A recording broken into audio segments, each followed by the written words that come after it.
Betty, first, let me thank you for this opportunity. I really appreciate everything you do.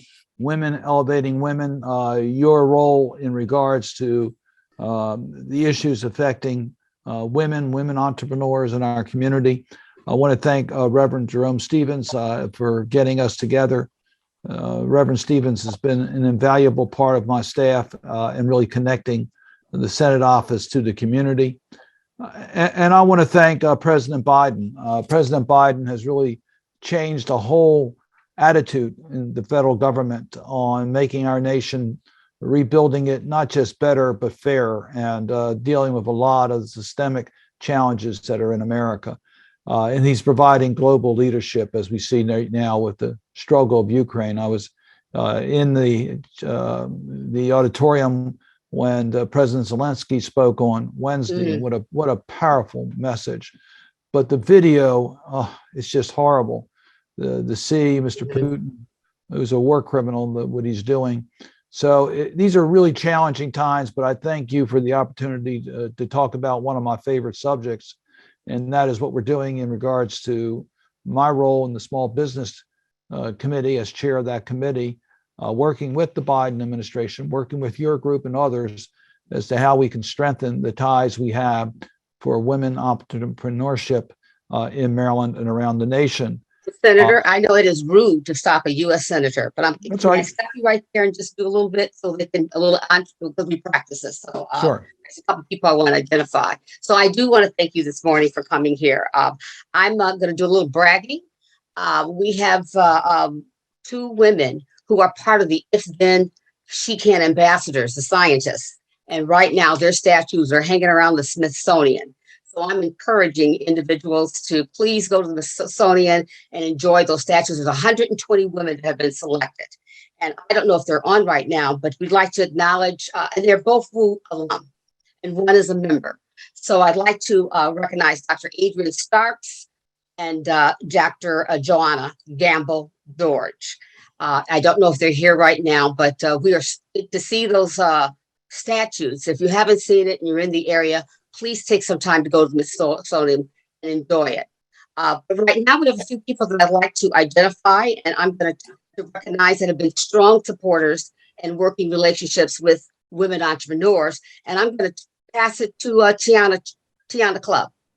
Tiana? Good afternoon, everyone. Tiana here. I'm the founder and CEO of Spur Financial Group. I'm also Women Elevating Women, CFO, COO, and a member of WU Crew One. So as Betty mentioned, we have some very special attendees that we want to acknowledge today. As we spotlight you guys, if you're here, please just give a quick wave. First, we have Camille Burns. She's the CEO at Women's Presidents Organization, a global organization based in New York with 143 chapters, over 2,000 members with aggregate revenues of $22 billion. Next, we have Chilling Tong, President and CEO at the Asian Pacific Islander American Chamber of Commerce and Entrepreneurship, headquartered in Washington, D.C. Next, we have Angela Franco, President and CEO at the District of Columbia Chamber of Commerce. So far. Up next, Sue-Ann Hong, President and CEO at the Center for Asian Pacific American Women. And last but certainly not least, we have Phyllis Newhouse. She's a celebrated veteran, founder and CEO of Shoulder Up Technology Acquisition Corp., which is traded on the New York Stock Exchange, CEO of Extreme Solutions, and she's also a member of W.E.W and advisor to WU founder and CEO, Betty Hines. And Betty, back to you. All right, thank you, Tiana.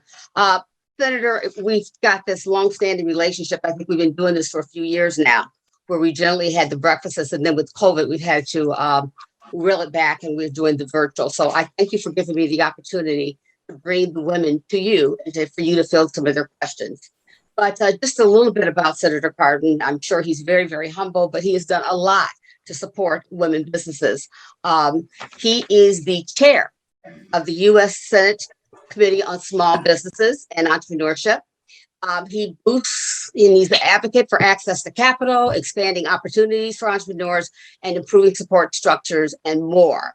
I think all of us know by now. If not, I'm going to say it again. He's played a very key role in the payroll protections plan and title, and he believes in transparency, and he believes that, and he's working on. I read about the franchising in the industry, and just recently you mentioned that you've had a chance to meet with the nominee, Judge Connie Brown Jackson, the first African American woman to be nominated, and we're excited about that. And I'm just very proud that he is the senior United States Senator from Maryland. He is my senator, and I bring to you Benjamin Lewis Cardin. Thanks again, Senator. Well, again, Betty, thank you so much for your extraordinary leadership on behalf of these issues. It was exciting to meet with Judge Jackson. I want you to know that she was a former Maryland resident, so she has ties. I chaired her confirmation hearing to the Sentencing Commission when I was first elected to the United States Senate. We had a wonderful visit, and her hearing will start next week. And we hope to have her confirmed by in 3 weeks. We hope that she will be confirmed and be a member of the Supreme Court of the United States. What an incredible moment. So thanks for mentioning that. I want to make a few very brief introductory remarks, and then, as I understand it, we'll have a chance for a discussion or questions and answers, and we'll follow that format. I want to tell you just how important this issue is to our nation. But as a senator from Maryland, I'm proud that we have the highest concentration of women-owned small businesses in the nation. We have the highest concentration of minority-owned small businesses in the country. So we are very much focused on this issue, and in our state. And I've been focused on it before the pandemic, but certainly after the pandemic, it made it even more urgent, because women's small businesses are not as resilient as other small businesses, and small businesses are not as resilient as general businesses. So when you take a look of how we have structured challenges in our economy, as you all know, March 15th was Equal Pay Day. That's how much longer a woman had to work in order to earn the same as their male counterparts. If we look at the original Paycheck Protection Program that Betty referred to, and look at the penetration of women-owned businesses during the first round, wasn't that great. But as we got to the second round, we really focused on helping. When Biden became president and we had took over the Senate, we were able to change the dynamics pretty dramatically. We were able to get the infrastructure bill done with the Minority Business Development Agency codified under the Department of Commerce, a major step forward. And we have in the Build Back Better agenda direct loans, because we know that women will not do as well with commercial banks, and we need to have direct lending sources. So we have a lot of issues that we can talk about that we're really going to build on. But I think, Betty, in the interest of time, I'm going to stop there. I want to have a discussion. I warn you, if you don't ask questions, I'll continue to talk. But I think it would be better if we try to answer the questions that you have and get engaged in a discussion. Thank you very much. And we have a lot of questions. And so what we will do, we'll get to as many as we can, but I'm going to be sending those questions to Jerome, Reverend Stevens, because we have like about 40 something questions and they're still coming in. So with that, we'll start our questions, and I will start with Tiana. Yes. So first question up comes from Natalia Lewis. She's the CEO of M. Lewis Construction and M. Lewis Products. So she wants to just have a discussion around the reciprocity between federal, state, and local jurisdictions for MBEs and WBEs. Yes, I mean, there's no question that we have a challenge at times on turf as to whose responsibility. We'd like to be one. We're trying to avoid the duplications on certifications as it relates to minority status or gender status. So at this stage, we do have some reciprocity. We need to strengthen that, and we welcome your thoughts. We have a friendly administration who is trying to accommodate the the set-aside programs. They've increased the goals, which I think is very important. We want to increase the contracting goals for women-owned businesses and those in disadvantaged communities. And we're getting cooperation from the administration in getting this done. And we're going to continue to work to try to provide greater opportunity through procurement to minority-owned and women-owned and those in disadvantaged communities. And we want to build on the certification standards so there's one and we have a seamless system and don't have to do all these recertifications that can become very time-consuming and costly. Thank you. Next. Good afternoon. My name is Carolyn Howell. I'm the president and CEO of Events USA, based in Maryland. One of my questions comes from a business owner, Wendy Shin of Flomo Nagala, based in New Jersey. This is a global retailer. And her question, first, just a little background.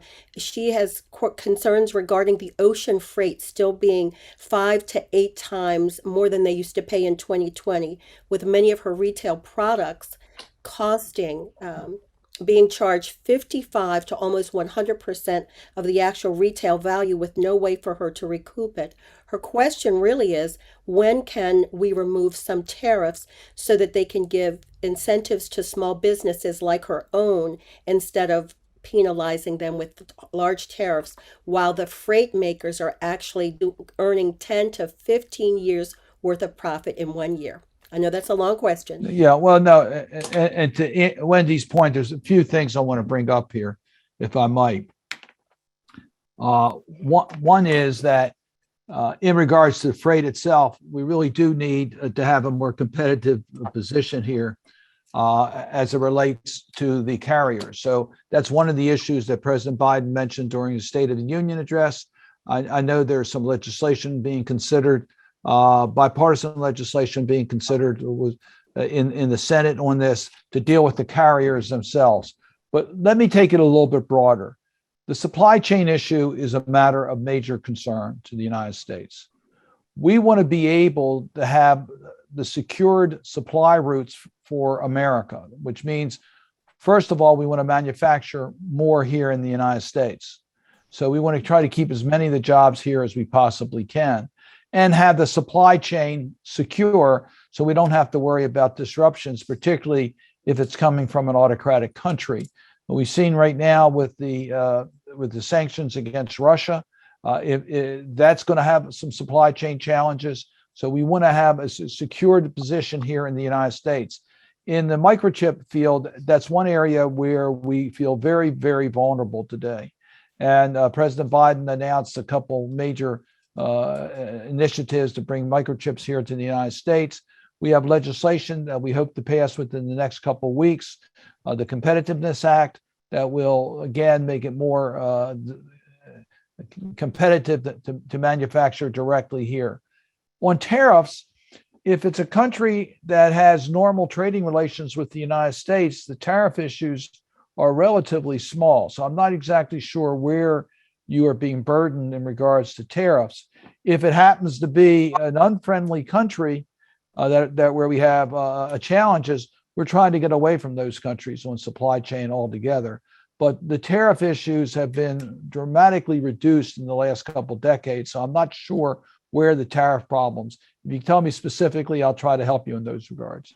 Yeah, we're going to send you her information, but she just put in the chat some of the components for manufacturing are still from foreign sources, like US-China trade war, 25% tariff. China, no question. To make it clear, China, as you know, President Trump imposed certain tariffs on China. They reciprocated, imposed additional tariffs on us. The relationship between the United States and China is not good. And what we ask for is a level playing field. China does not play by the same rules we play by. They steal intellectual property, et cetera, et cetera. So we have problems with China. That's one of the reasons why we want to source more and more in countries, either in the United States or countries that share our values. Great. Thank you. And I will send you her question in full and make sure you get that. Brenda? Good afternoon. My name is Brenda Doles, President of Healthcare Resolutions, located in Columbia, Maryland. And we are also a Maryland MBE, Maryland WBE for the past 25 years and still going.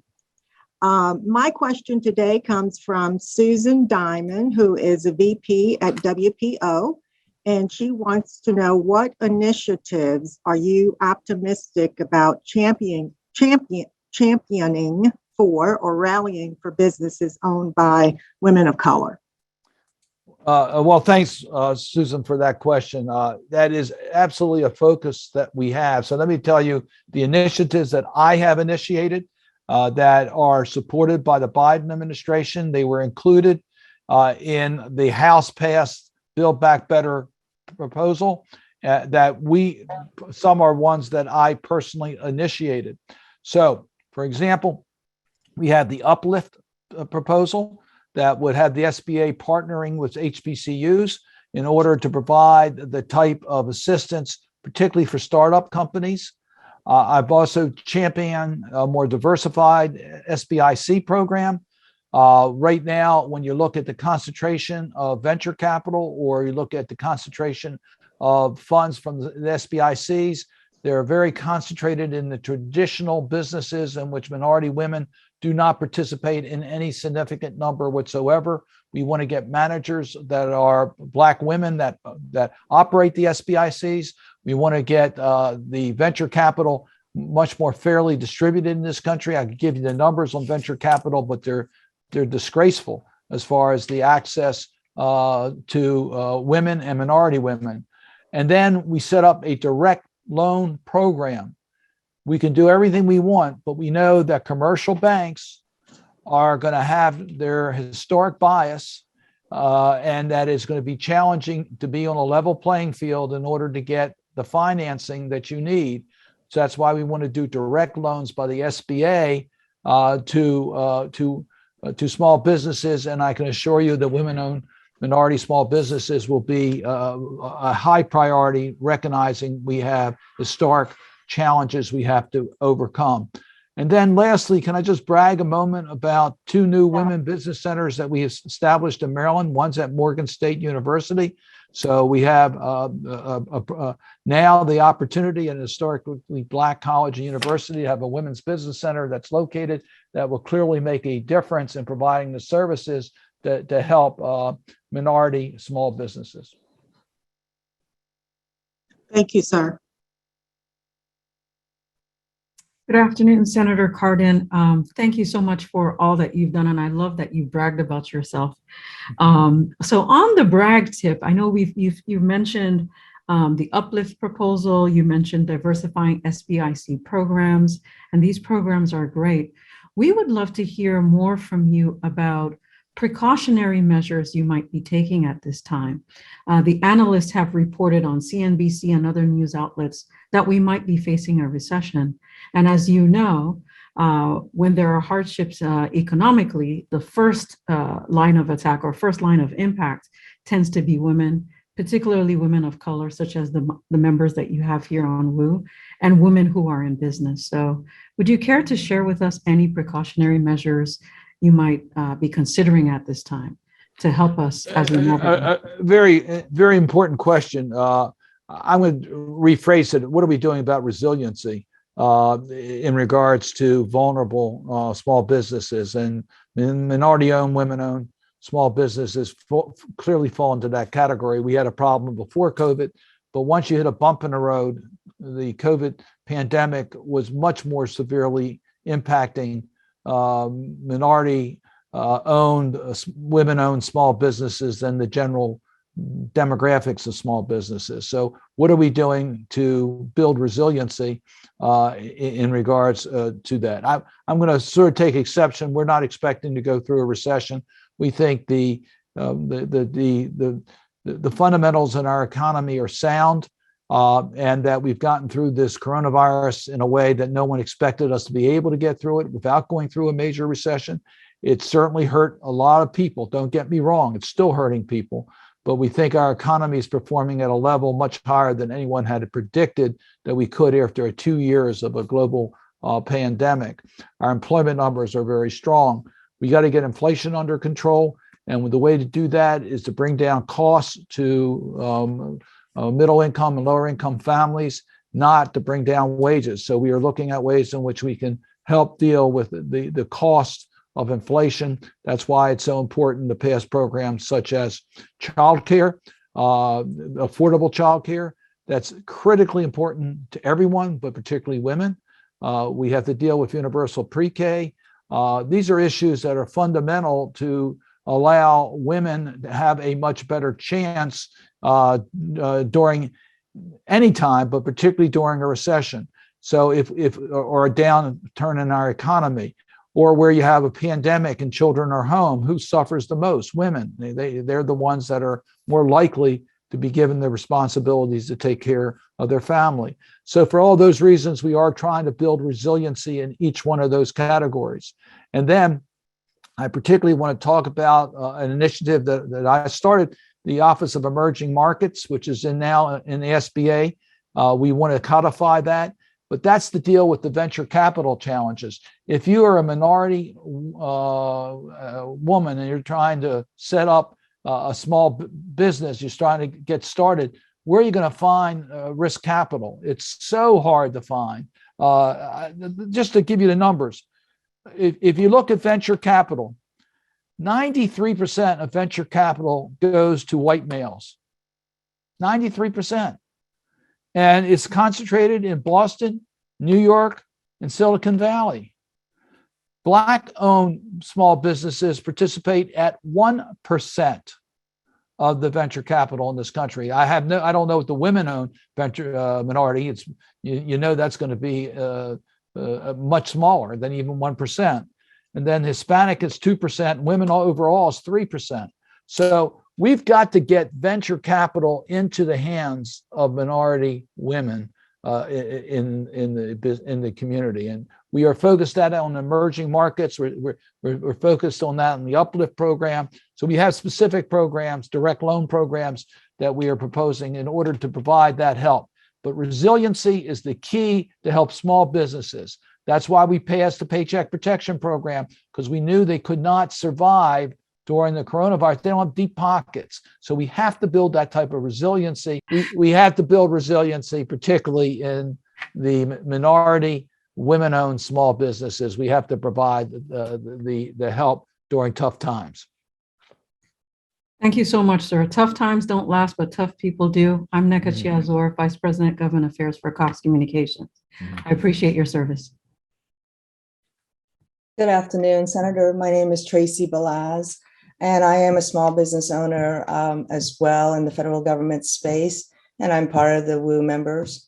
I wanted to ask you a question, and this is another question that is from Wendy Shannon. It is in particular interest to a lot of women businesses who are providing products and services. Is there any special budget from the government to buy more products and services from women-owned businesses? And to tag on to that, I know that the government has a 5% goal. Will that be increased?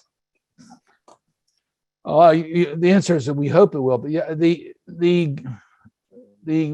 federal government's the largest purveyor of services and goods in the entire world. So it's a huge force for advancing goals.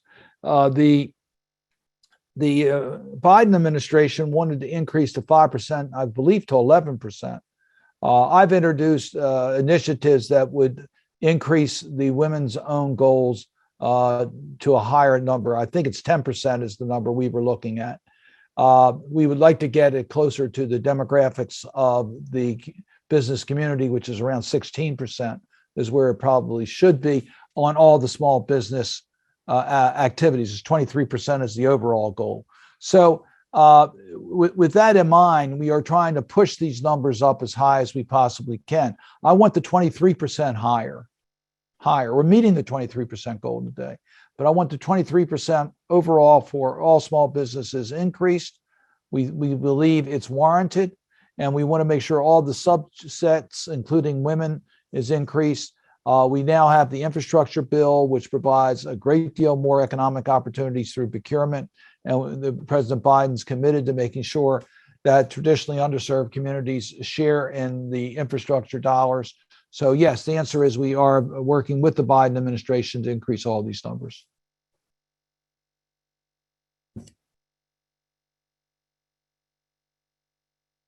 Right, and back to me. So we do have a question from Ida.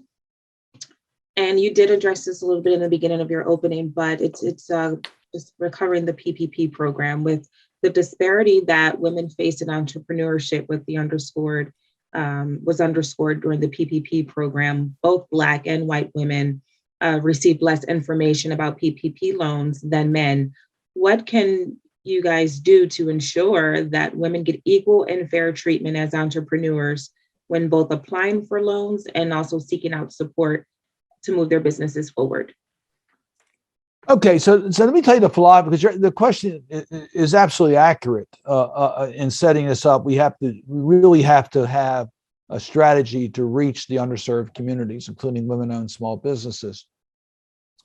Our objective in the Paycheck Protection Program, I was one of the architects of the bill.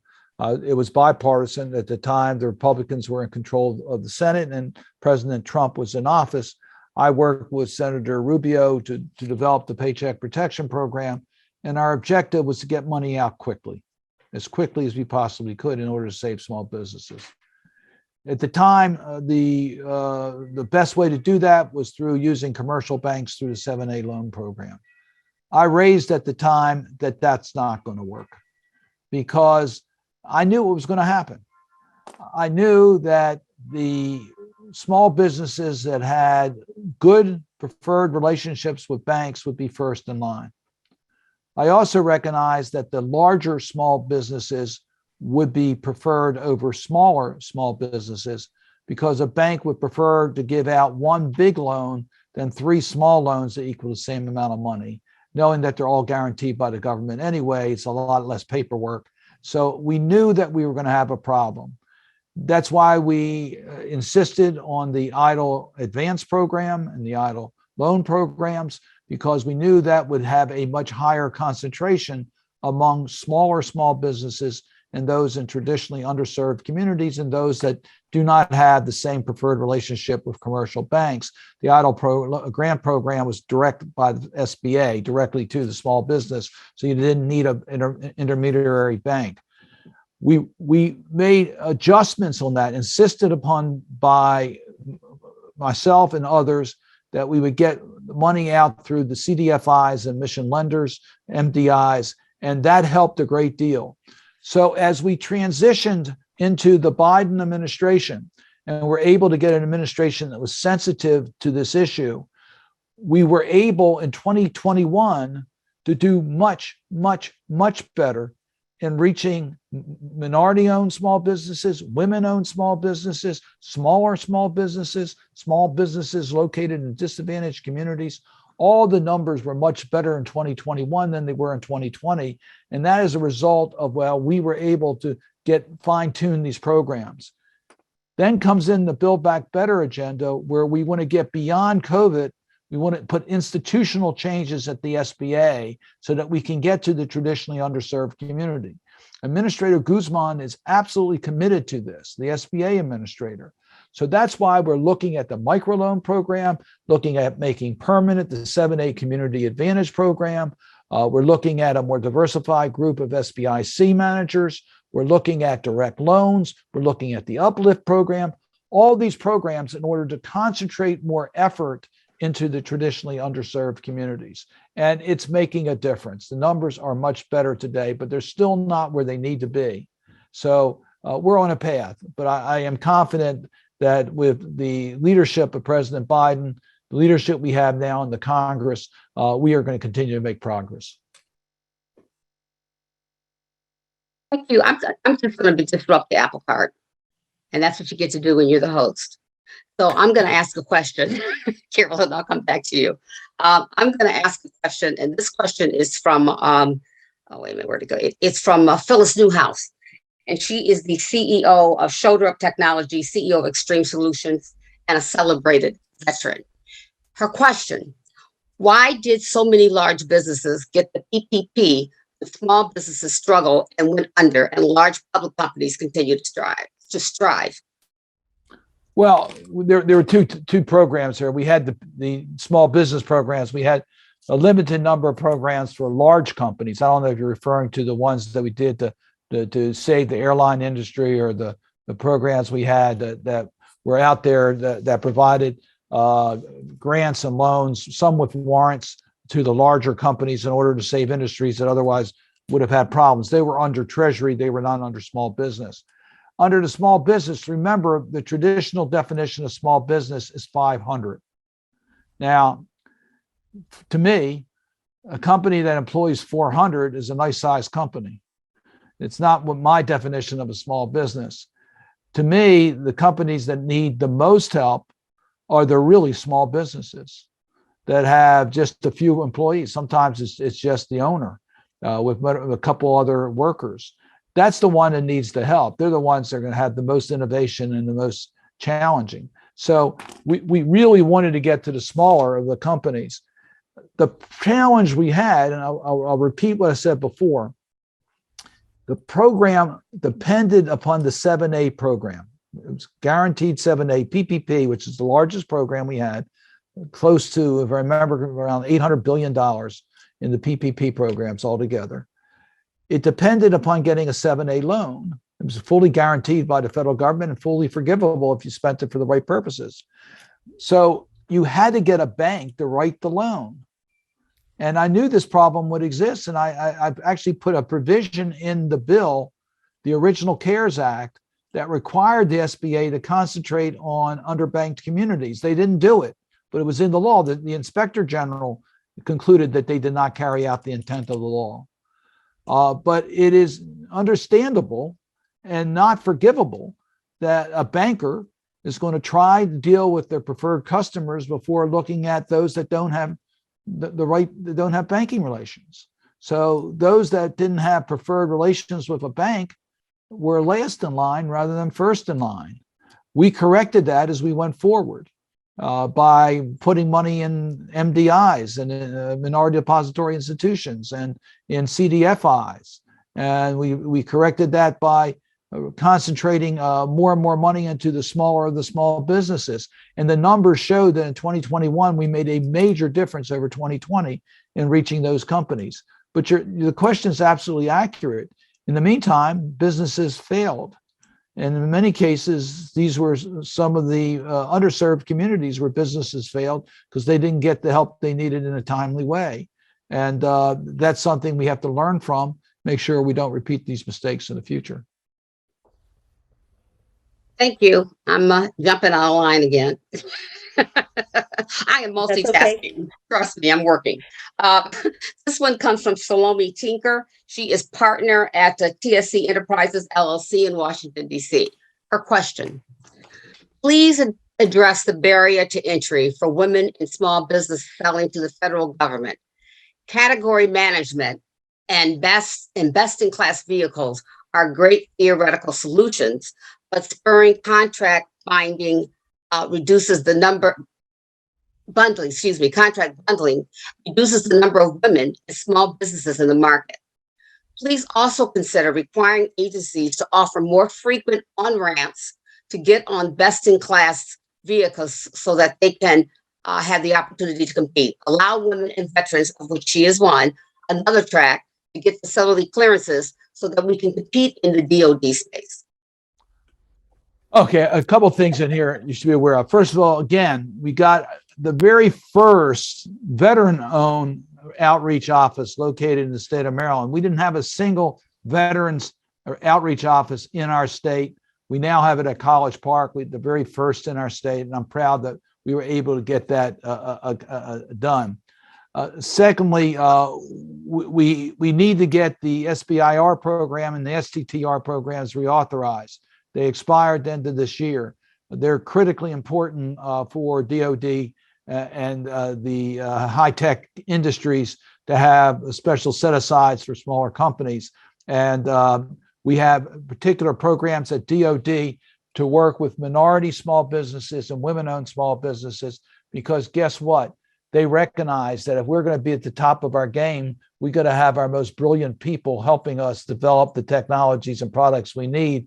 And if we don't utilize the talent of any class of Americans, we are going to be behind. And we've underutilized women, we've underutilized minority entrepreneurship, and we have a special effort to significantly increase those efforts. But we have to also at the same time reauthorize the SBIR program and the STTR program, which are the set-asides for small companies in the high-tech fields that include the major federal agencies that deal in high-tech areas, including the Department of Defense.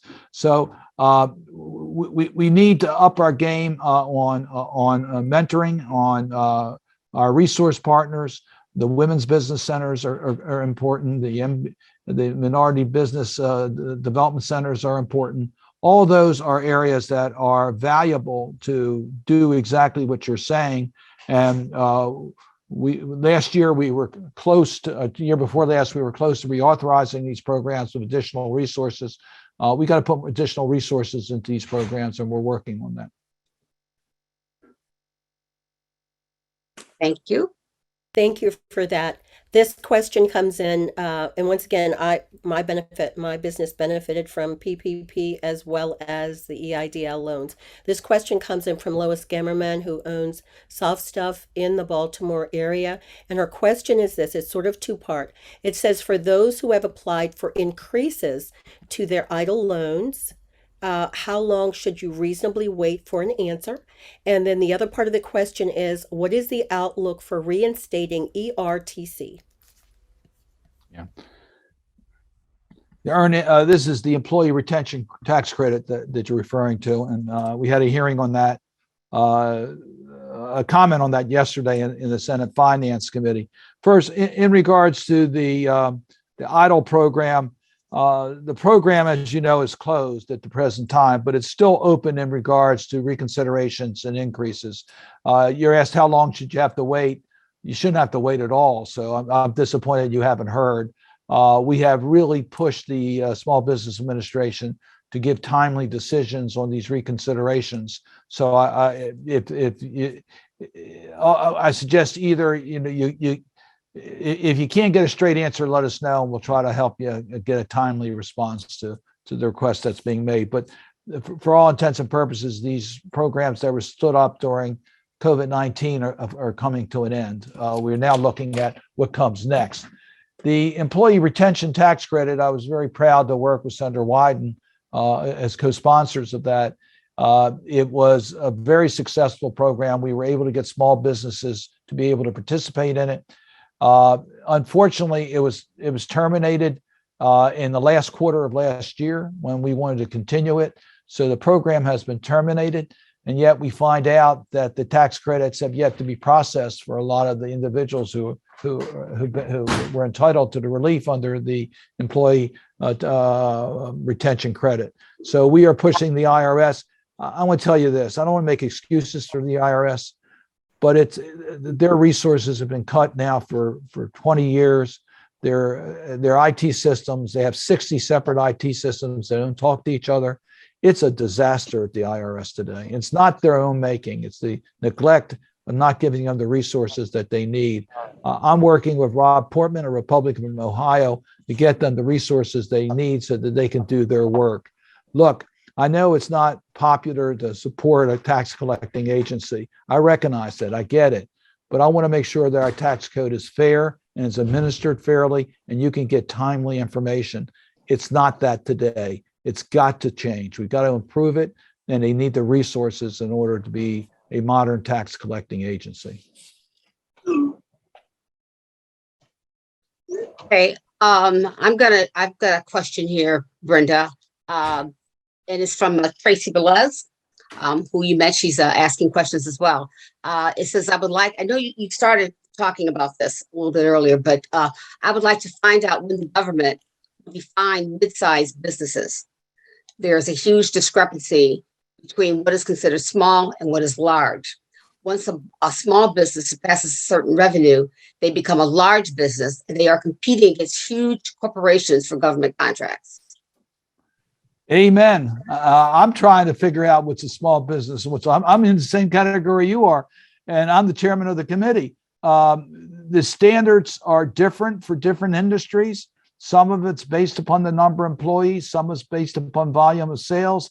There are transition periods for some companies, some programs, but not all programs. The rules are they have affiliation rules. The affiliation rules aren't always interpreted the same way. It is a challenge to understand when you qualify and when you don't. The one thing that we have found is that we need an off-ramp. That is, when a company no longer qualifies as a determination as a small business, we have to have a transitional period where they can participate, so there's not a cold end to the program, so that they can go on to the next level and be successful at the next level. So we are working with the various groups out there to try to get a more sensible determination on eligibilities. And we recognize that that's not always an easy thing to do. I was surprised that in the PPP program, some pretty big entities were able to get help. And I wanted to make sure that those funds are reserved for what I consider, and I hope you consider, to be small companies, those that don't have the same degree of resiliency, the same degree of staffing to be able to deal with bureaucracies as larger companies can deal with. You're answering a lot of the questions. Does anybody have a fresh question they need to in the group?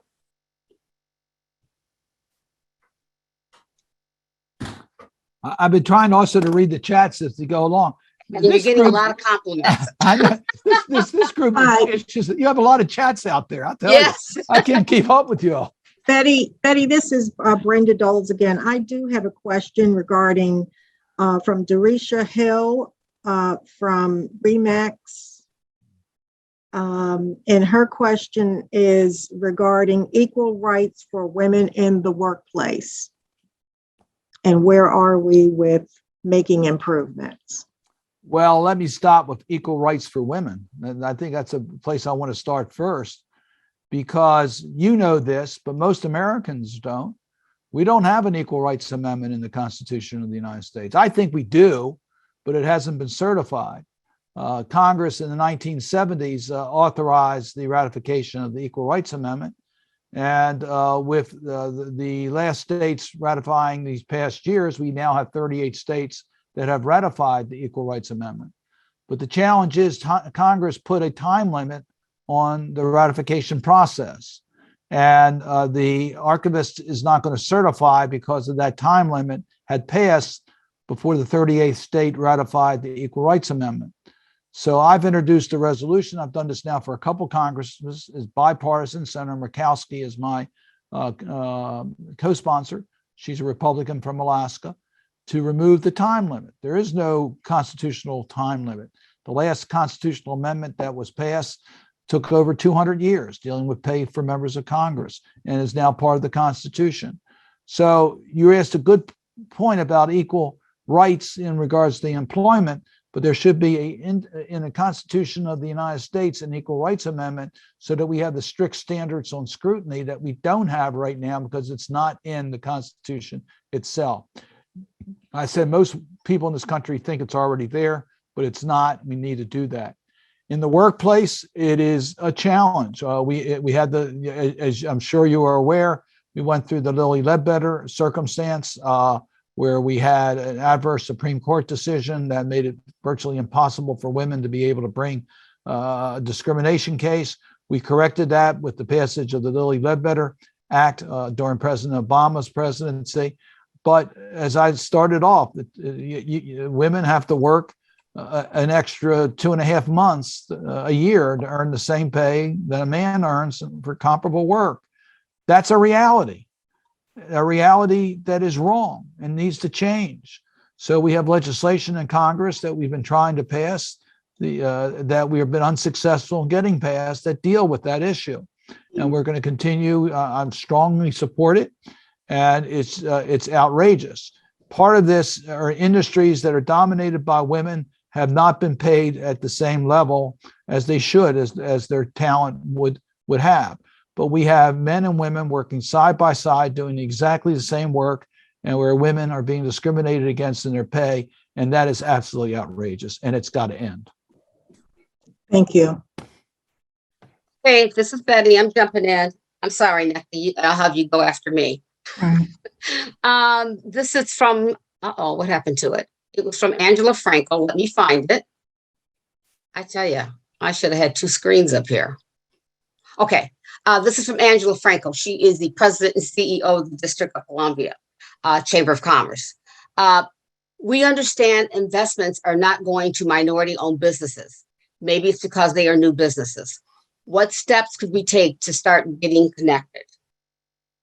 Well, I've sort of covered this in the past, but let me tell again. The venture capital field is very much dominated in 3 locations in this country, and very much white male dominated. There's no question about it. We have to break through that in a lot of different ways, including in the traditional sources, as well as developing our own sources through direct loans, through partnerships with HBCUs, by getting more diversified venture capital managers than we have today. All that is critically important to change the dynamics as it relates to the access to venture capital. I asked, and they're doing it administratively. I want to do it by statute, to have an Office of Emerging Markets at the SBA itself for this purpose, for diversity in startup companies, so that we can get a much stronger presence of diversity in startup companies in America, that there be a presence at SBA to do that using all the tools at their disposal. So that's a focus area that is perhaps the worst example of diversity in this country, is in the startup venture capital field, and we need to change that. Thank you, Senator Cardin. Betty, can I go, or are you going? I know Go we're right doing ahead. questions. I'm going to go back to the process. All right. Thank you. Senator Cardin, this question comes from Dr. Adrian Starks. And the question is, Dr. Adrian Starks, by the way, she's the CEO of Stream Innovations. Here's the question. What unique initiatives have you seen implemented at the state level that have had a positive impact in the number of Black women-owned businesses that have been able to grow and scale their companies? It's a great question. And I want to make a little comment here, because I think, quite frankly, President Biden hasn't gotten the credit for this. The American Rescue Plan provided in Maryland about $6 billion to state and local governments. These are general funds, not specifically designated funds. This governor of Maryland, our county execs, the mayor of Baltimore have used some of those funds to help small businesses. And we envisioned that they would target the needs to their community so that we could have a much better representation. I've had some conversations with Mayor Scott on this. I know what he's been doing, and it's good. It's good things. He's been really reaching out to get help to minority small businesses and women-owned businesses, and has been very sensitive to work with the stakeholders in order to make that a reality. So I point out Mayor Scott because I think he has been well intended, and he used his money, is using a lot of his resources in a smart way to accomplish those goals. That's not true with all of our state and local officials, but the accountability is at the state level, the accountability is at the county and municipal levels, and the stakeholders really do need to hold them accountable. Let me also tell you, there are big surpluses there, and they're looking for ways to spend that. We just saw a gas tax holiday. We can all argue whether that's a smart thing or not a smart thing to do. That was, I forgot how many, was 60 or 70 or 80 or 90 million dollars of state revenue that goes into reducing the gas prices for 30 days. I'm not opposed to that, but I know there are needs out there that could be targeted to those who are really desperately in need, and they're my first priority, quite frankly. So I think we have to hold our local officials accountable to target these funds to the local community, because at the national level, it's much harder to do that because we have to take care of the whole country. So I have seen some things at the state level. I know that they have passed programs to help small businesses. I know they have helped programs to help women-owned, minority-owned small businesses. So I think we've seen some great initiatives. Some of our counties have done amazing things. I've been out and seen some of the things they've done. So would probably be a good advice for all of us is to put a spotlight on those local officials that are doing this right, to try to move these other local officials in a more positive way. Hey, is there another question? Because I have one. Okay, great. I'm going to ask this question. I'm being very sensitive to the time in your schedule, Senator. But we would like for you, and this comes from Salome Tinker, who's a partner in her accounting firm, and she's asking, could you wrap up with 2 or 3 initiatives or issues that you want to move forward as a committee chair? Well, thank you for that. There's several that I want to move forward on, I think are the highest priorities. I want to get the Build Back Better agenda for small businesses done, these institutional changes.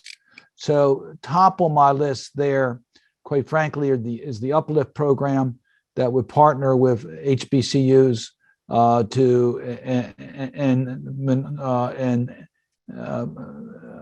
and other minority schools to establish entrepreneurships programs in minority communities. I want to brag again about Bowie and about Morgan. Both have strong programs in entrepreneurship and are doing great things and providing opportunities. I must tell you, it's also true with UMES and with Coppin, but we can do more with our 4 HBCUs in our state. I want to see the SBIR and STTR programs reauthorized, and I worry about that because we're not getting any Republican support. To me, they're critically important programs that need to be done. I was very proud that we got the MBDA, the MBDA program authorized as a permanent program, and we have the Parent J. Mitchell grants under that now under Department of Commerce. So, to me, that was a major step forward. And I think the direct loan program by the SBA is going to be a very important program moving forward, so that we don't have to worry about commercial banks in dealing with mom and pop type small businesses where it's just so difficult to get loans with commercial banks. I think we also need more grant programs. There's a lot of small businesses that can't take a loan. They just can't do it. They don't have they're worried about it. They don't have the assets for that. They're already mortgaged their home. This is a mom and pop business doesn't have the assets to take on another debt. So I think we need to increase, particularly the smaller grant programs. When we can give a $10,000 grant to a mom and pop business, that's a big deal. So we need to increase those programs and make them work. My guess is this: we really have to double down on really small businesses and those that have been historically left behind. That's where our priority needs to be. Well, Senator Cardin, I just want to thank you. You always very forthright, and you just share all that you can with us, and we certainly do appreciate it. So let's give big hands, or if you still the hand, and I'm going to print this off. You have a lot of thank yous in here, and we certainly appreciate your efforts. Before I wrap it up, I do want to showcase 2 people that, from what I received, I guess Google went down. Can't control that. But I did want to recognize she's here, and that's Dr. Adrienne Starks, our IFBEN ambassador. Look at her face. So when you go and see her statue, oh, she got a statue. See? I'm just delighting in that. When you see 120 of these statues of the scientists, and Dr. Starks, she's in Alabama. We certainly appreciate everything that you've done, and thank you for coming today. And I would be remiss if I didn't recognize my advisor who had problems getting on with the link, and that is Phyllis Newhouse. So Phyllis, thank you. She's been very supportive, And thank you for being here today. I know you have a full schedule like everyone else. I certainly do appreciate it. So, Senator, I'm sure we'll have this rendezvous again next year, if not sooner. I certainly do appreciate it. And I want to thank Reverend, your director, Reverend Jerome Stevens, for calling upon me. It was a great delight. We appreciate you, Jerome. And I know we have our conversations all the time. If I need something, you were there. But I'm just very proud because you're my senator. And Well, so, Betty, thank you. It's beautiful outside. Everybody enjoy the day. Stay well. And I value your views. So anytime. you have a very good weekend. Thank you so Thanks. much for your time.